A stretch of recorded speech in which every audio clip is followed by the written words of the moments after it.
You're listening to the AFTERBUZZ TV network, now the largest new media platform on the web, and your #1 source for after-show entertainment. Very good, Gene Johnson.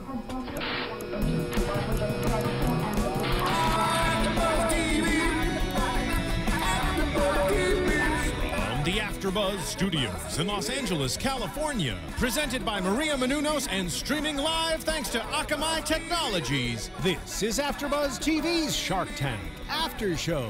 We'll break down tonight's episode and get you all the latest news and gossip. And now, another post-game wrap-up show for your favorite TV show. It's AFTERBUZZ TV's Shark Tank After Show. Welcome, ladies and gentlemen, to episode 6 of season 5, Shark Tank. I'm your host, Phil Svitek, joined alongside yet again. Hi, everyone. I'm Kristina Zias. Welcome. Fun episode, biggest deal in Shark Tank history. I actually really loved this episode. This was a really good episode. We had a lot of. I like it when ultimately a lot of deals go through. Also, yeah, and also when you're just passionate either way about a deal, whether you think something's incredibly great and you want it, or you're like, how could they think that's all right? Yes. So let's start up with FiberFix It. FiberFix It. Yes. They didn't have it in the name.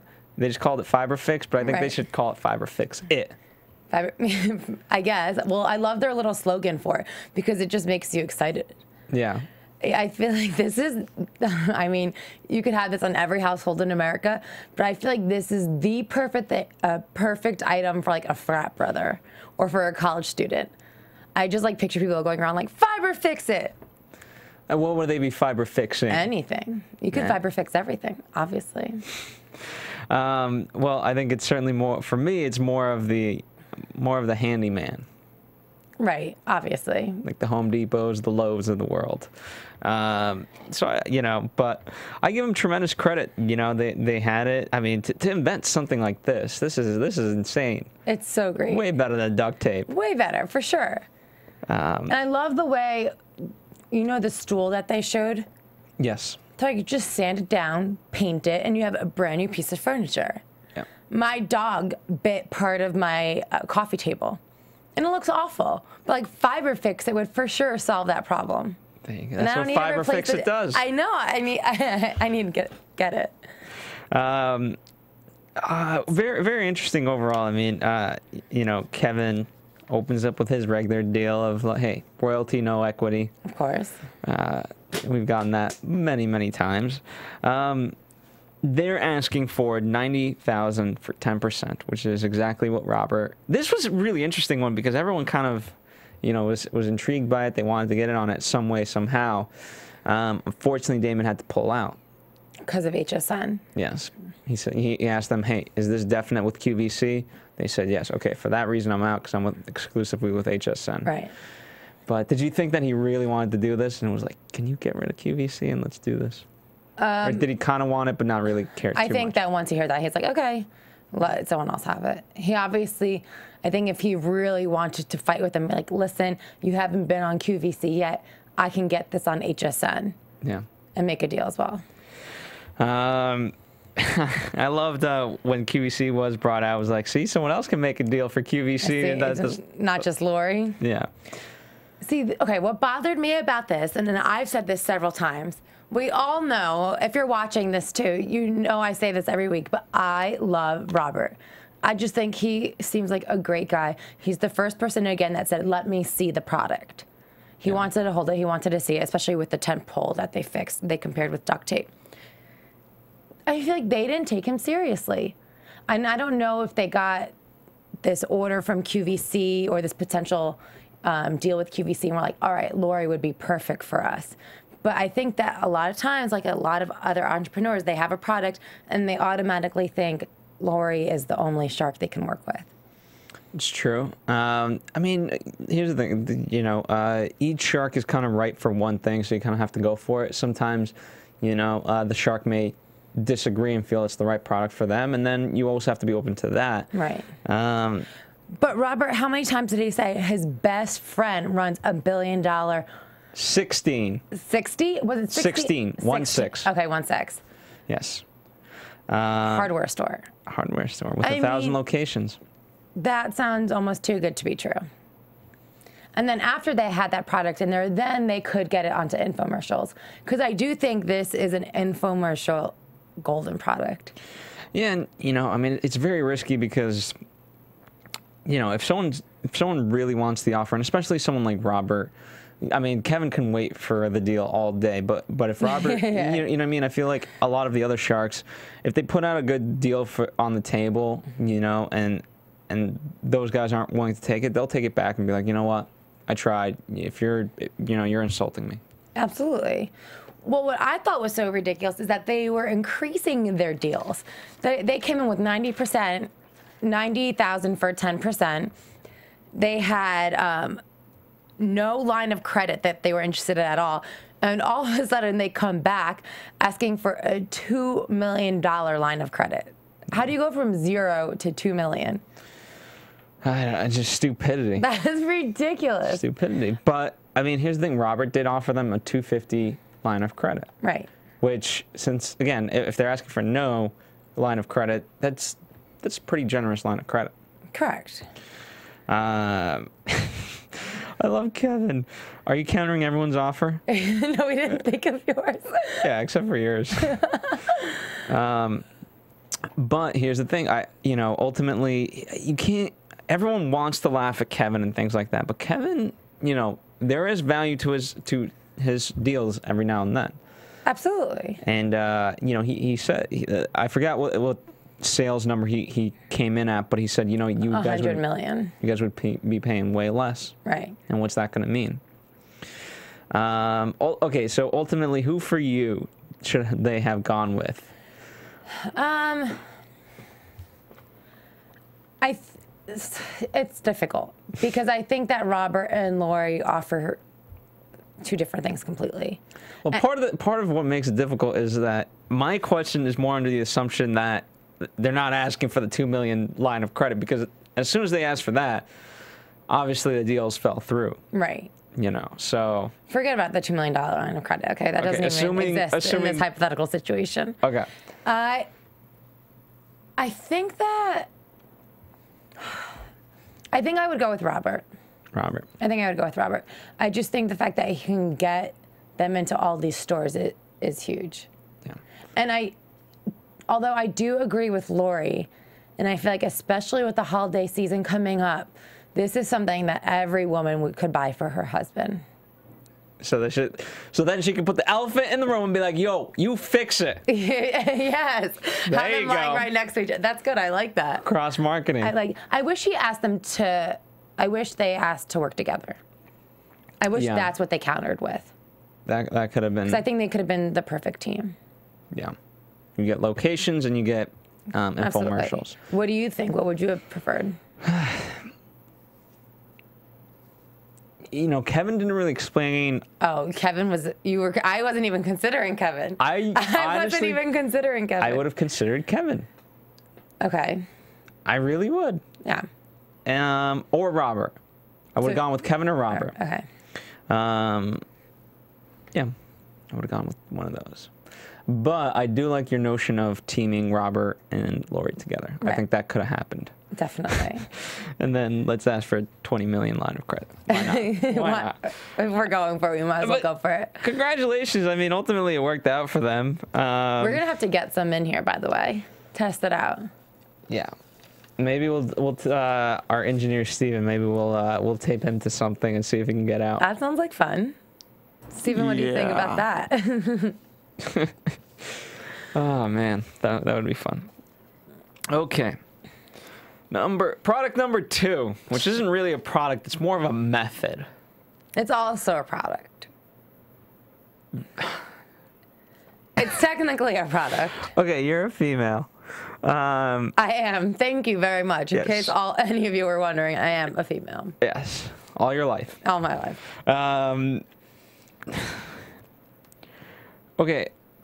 Okay, for me, this needs a package. It needs a book written about relationships. You know what I mean? We need like Oprah to sign off on this, or some like Dr. Phil. Just explain this product to me and why you, because you kind of don't mind it. Are you kidding me? I just think it's ridiculous. I don't mind it. This is the most ridiculous product. Just because I didn't tear them apart doesn't mean I don't mind it. I like the idea of this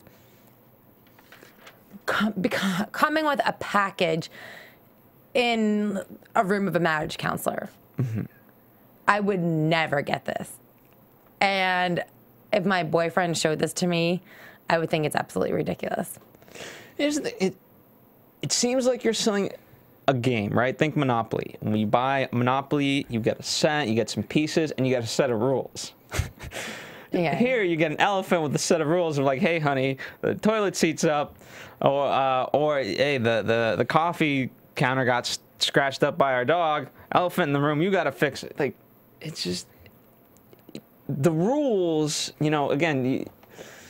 It's a method, and you can't really package a method. Well, I don't think there is necessarily rules like that. I think that one of the rules that they just said was that, which is where they lost me actually, is that you have to be holding the elephant to talk.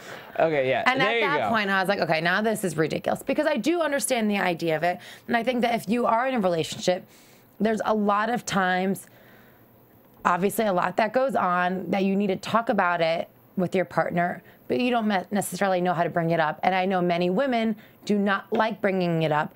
They are waiting and waiting for the guy just to be like, come on, what did I do wrong? Okay, so this happens all the time. Okay, so in that sense, like, I don't know, they should either be marriage counselors or do like tour dates, whether tour dates in the sense of speaking about, you know, speaking to couples and saying, hey, you know what, here's how you keep a healthy marriage. Right. But it's not a product. It's an idea. And I don't know, for me, I don't know quite how to sell an idea. And make, you know? Well, like Mark said, you should sell it for a lot more. And they were which was very interesting, because all the other sharks were saying that $59 is way too expensive for something like this. But he brought up the point that this is conflict resolution. And I think if they were to team up with marriage counselors and, let's say, sell it to them, and that become part of their like therapy, or I don't know exactly how marriage counseling works, that this is something that you get as part of your therapy to resolve your problems, a certain method. Here's what's needed from me. Okay. Call me crazy. Let's hear it. Please. Okay. Crazy. No, because you know, again, this is an idea, right? Yes. And as Robert points out, they don't, you know, they've been married 6 months. 13 months. Give them a little bit more credit than 13 months, okay. Great. It's a very successful marriage right there, 13 months, where Robert says, you know, come back to me in 23 years. Right. Okay, so you don't have that credibility yet. Nor are you really anybody that's known. You need to kind of develop, again, I throw out Oprah, but you just need someone that is in this therapeutic space, whether a Dr. Phil, whoever, I don't care. Maury, I don't care. Right. No, I agree with you. Something to package it and make it that method. Right. You know, and then again, this thing does have a value. Hey, it's the Dr. Phil, the Maury, elephant in the room, or elephant chat, you know, and it's this, you know, Dr. Phil's #1 patented method, but you need to give it to somebody. It cannot be your method, because right now your method has no value. Forget that you might have a successful marriage, but you are nobody. You cannot market this. Absolutely. But they weren't trying to. They said they didn't want to enter the retail space. I'm saying they weren't trying to market it as a product. Okay, but even within the counseling space, okay, take Dr. Drew, you know, maybe, right. Yeah, obviously he's more like substance abuse and things like that, but you need someone that can introduce it to within the marketplace who has you just need someone with credibility. Right, because if Dr. Phil was saying this is the #1 way to solve any marriage problems you have, everyone would go out and buy this. Exactly. Or it would start to be introduced within a marriage counseling space. Right. But it's not. and they're not, because they're not anybody. I'm sorry. That's my honest truth. You need a package. At least they're happily in love, and that they have great communication between each other. Yes. So that's something. They're not gonna. I mean, $100,000 from their friends. Jesus. I know, that's tough. I love how Kevin was like, "Ooh, they're not gonna be your friends any longer." I mean, as long as they don't expect to be repaid, then everything's... They're fine. Then they're fine. So, and you better invite them to a lot of cookouts. Anyway, that's my idea. Do you disagree with it? Do you agree with it? Do you alter it? What do you want? Agree with it. Go with it? Okay. All the sharks were out. Nothing much there. I love how we go from elephant chat to like zombies. Yes, the biggest deal in Shark Tank history. Okay, so as we were going into it, I was like, you know, the teaser obviously has always shown us like, you know, these zombies and things like that, and so I was like, what is this going to be? Right. And my worry was, of course, anything with zombies and things like that is going to be seasonal. Of course. What I love is the summer camp idea. Okay, I liked her a lot. I love this business. I hate being scared. Nothing to me sounds more unenjoyable than being in a campground.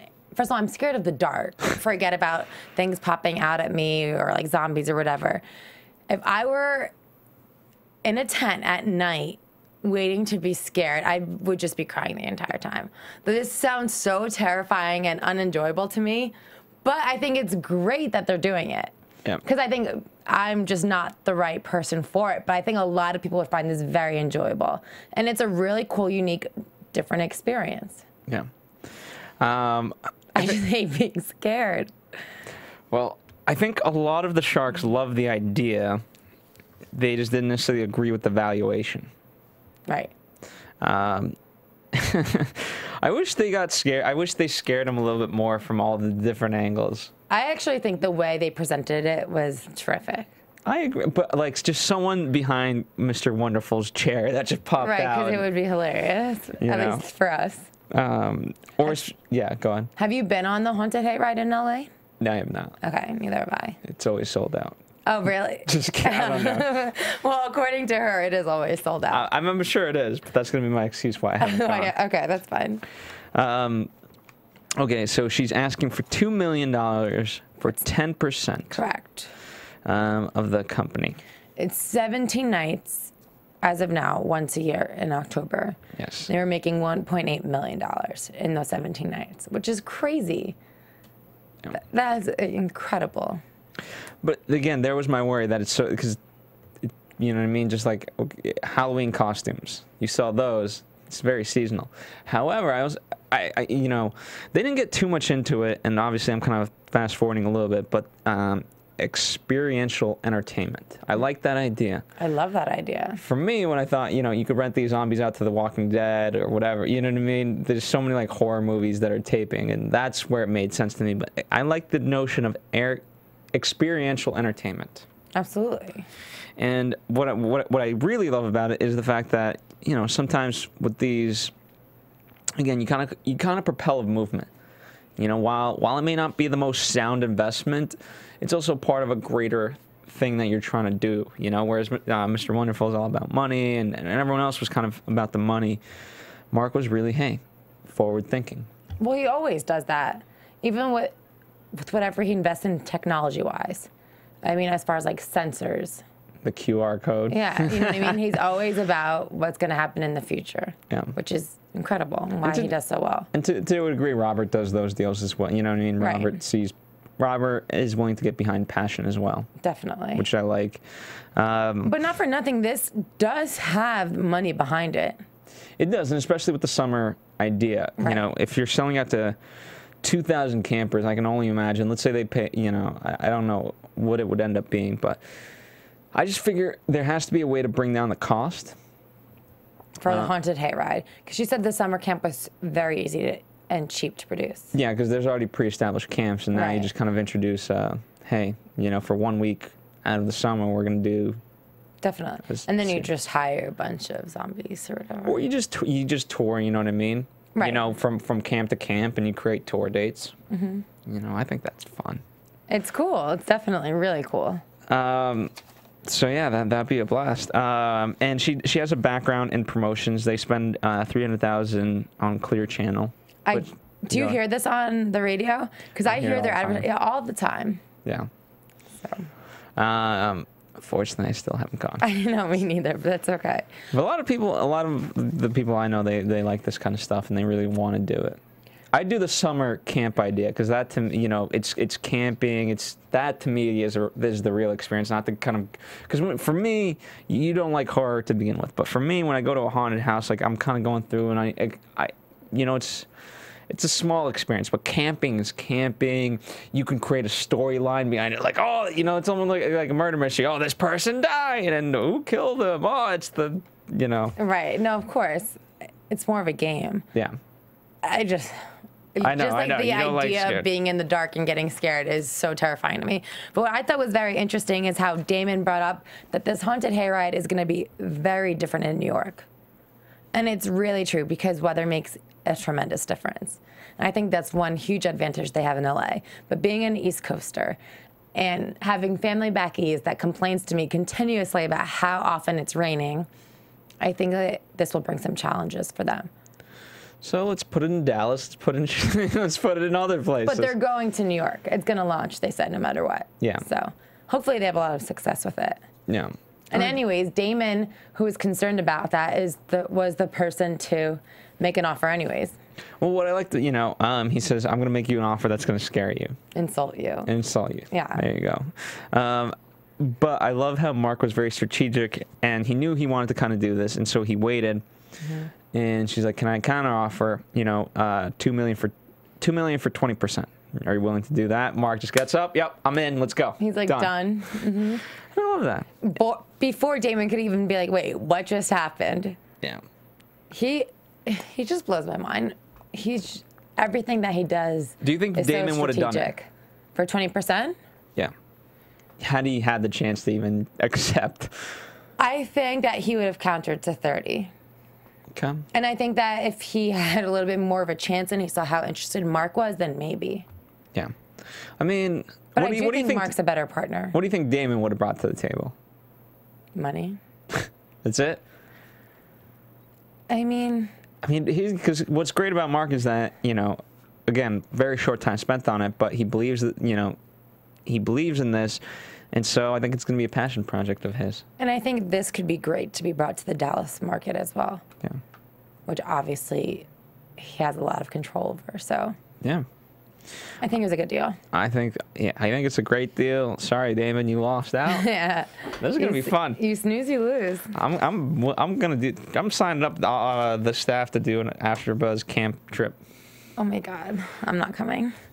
You're gonna be forced. I'm just gonna call it. You're gonna be. I'm gonna call it the camping trip, and everyone's gonna be down, and you're gonna forget by that time. She's like, "Ooh, camping. Let's go." That sounds reasonable. That would probably happen. All right, let's get to the biggest sharks on Shark Tank history. Total Merchant Resources. What bothers me about this is, and I'm pretty positive, but they're from New Jersey, correct? New Jersey. And I'm from New Jersey, and I feel like people from New Jersey have such a bad reputation because of all this trash reality TV. And I'm over here being like, no, people from New Jersey are so respectful. They're not like that. And these guys are such crooks, and they obviously are from Jersey. So it's like, no. Why do you call them crooks? Oh, come on. You know you call them crooks, too. Okay, they're asking for $200,000 for 20%. The irony of which is not lost on the sharks. Correct. Because they're basically a mini Shark Tank. Absolutely. I love that Robert was like, you realize we're competing, right? Oh my goodness. Okay. What are your initial thoughts? And Steven, feel free to chime in since you watched this segment. You're lost for words. This was like the most times they've said, wow. Right. The sharks. And the most time they needed an explanation for what was really going on.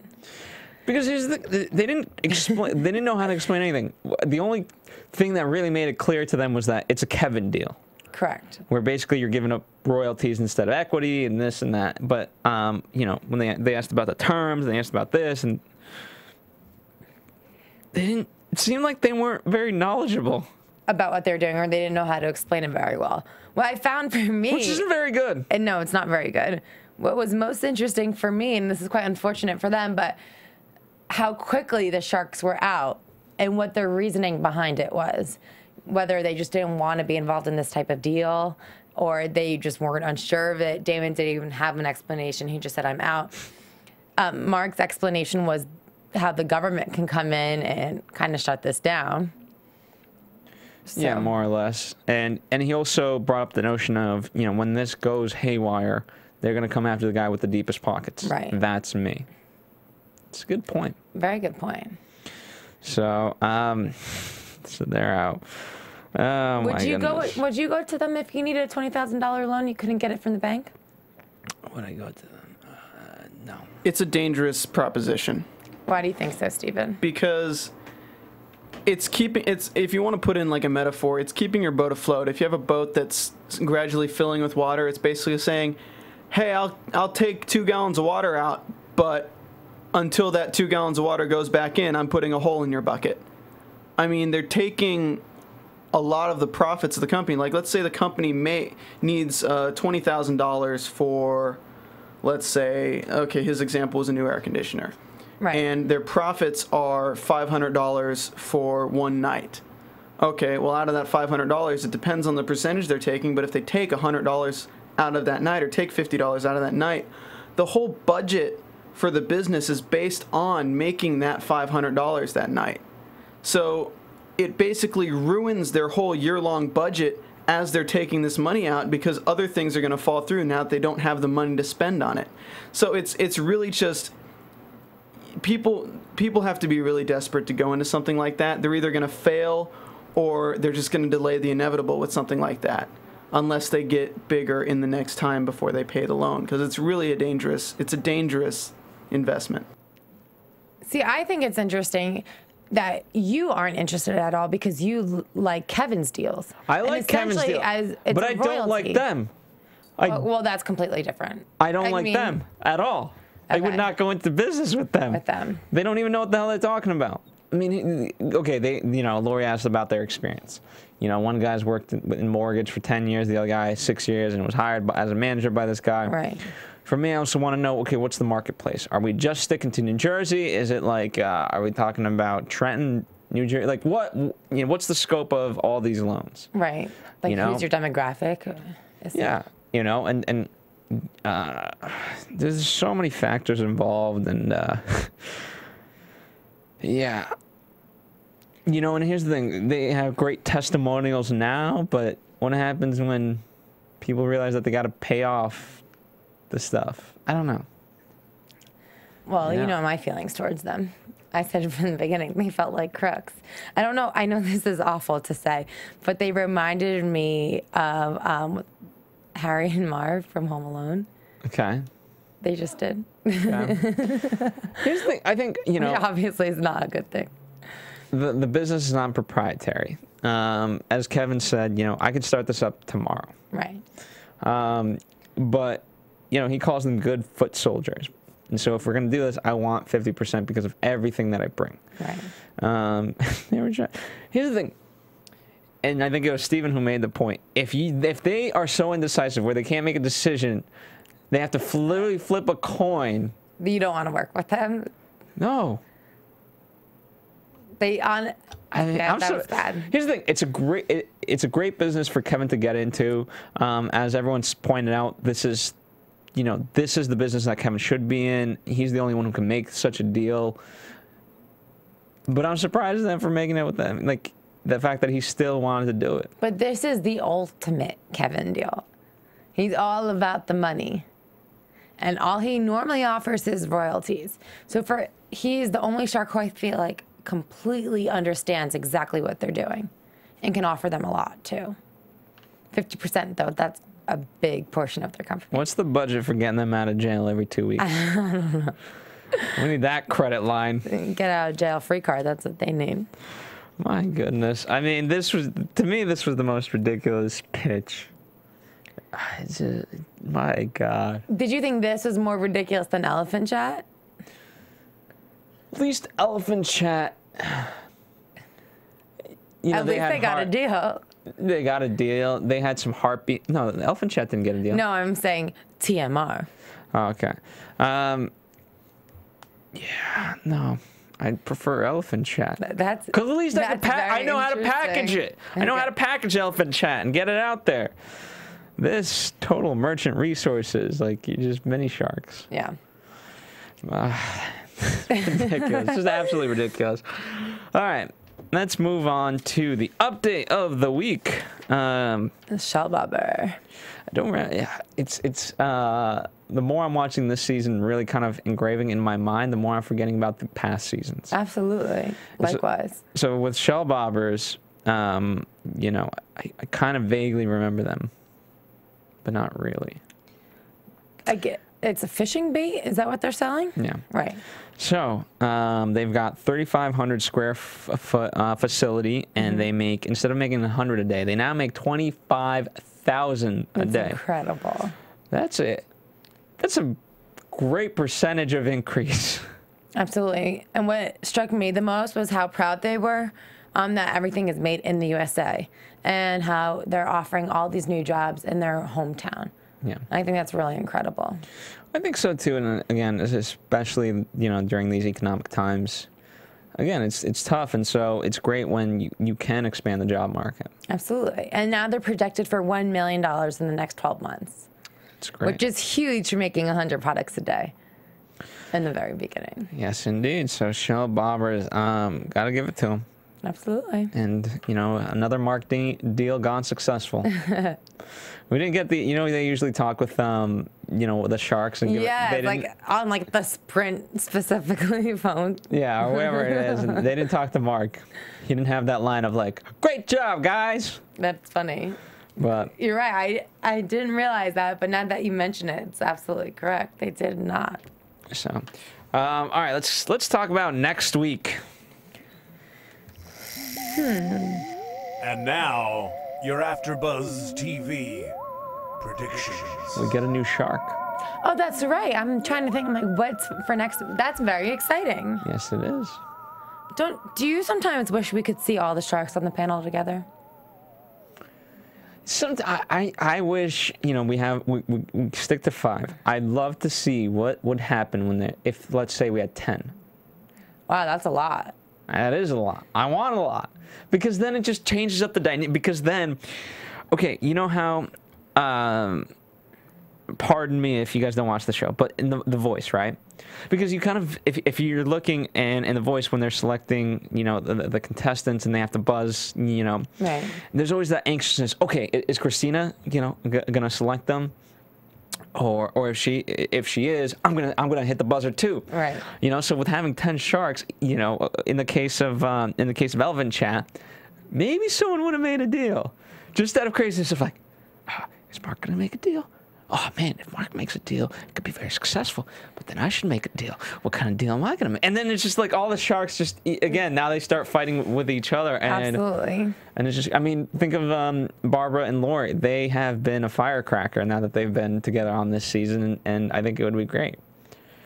You know, I was watching something very interesting, a conversation between the two of them that they did for this interview for ABC, and they kept saying how they do not think it's fair that they need yet another woman on the show, and how they compete with each other so much. What I thought was the most hilarious part is because I always say that Lori seems like she gets like her flirt on, right? Mm-hmm. She knows how to just be very charismatic and make all these entrepreneurs feel like they cannot go wrong with her. She does it all with a smile. And Barbara was talking about the way she works her way around all these men is that she flirts until she can't flirt anymore. And I thought it was funny to hear such a powerful woman like Barbara talking about getting her flirt on. Get your flirt on. Get your flirt on. I think you know, I don't know if the men would admit it, but if they really wanted the deal, they're flirting. They are, absolutely. I mean, you know, it doesn't have to be in a sexual way, but you know, absolutely, it's all part of the game. You're just selling yourself, really. And I think that's why like the 10 people would be great, because then it'd be like, okay, well, you know what? Why don't we go? Because then I think let's go in together would happen more and whatnot. But they would need like a few hours. It would not be 1 hour show any longer. No, they need way more. They would need way more time. Okay, so wait, next week, the guest shark is, I believe they said Paul Mitchell. So that'll be interesting. Are you excited? I mean, Am I excited? You're not? I am. I mean, it'll be nice to see a different person on the table. But you know, he's from your world. He's into Paul Mitchell. He's a female icon, not like as a to be looked up to, but like with hair products. I don't know if I've ever used any Paul Mitchell product. Well, you going to you for that? This is an unbelievable assumption. Well, great. Now we don't have Paul Mitchell as a special guest. Thank you. Thank you. Sorry, guys. Anyway, where can fans find you in the meantime? You can find me on Twitter and Instagram at Ms. Zias, and check out my website, MsZias.com. And follow us here at AfterBuzz TV on Facebook, Twitter, Instagram, and hey, if you're in a relationship, get Elephant Chat now. Save your relationship, whether it's your girlfriend, fiance, or your now married person. A lot of fixing things, or you can FiberFix it too.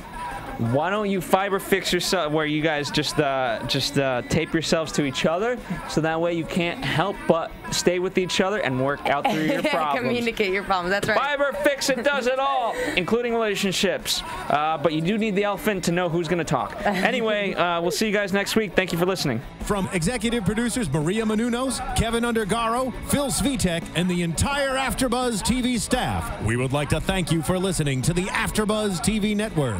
To watch or listen to other after shows and post comments or questions, be sure to visit AfterBuzzTV.com. I'm Sir Richard Wentworth, and this has been a presentation of AfterBuzz TV. Buzz you later. The views expressed herein are those of the hosts only and do not necessarily reflect the views of AfterBuzz TV or its owners or principals.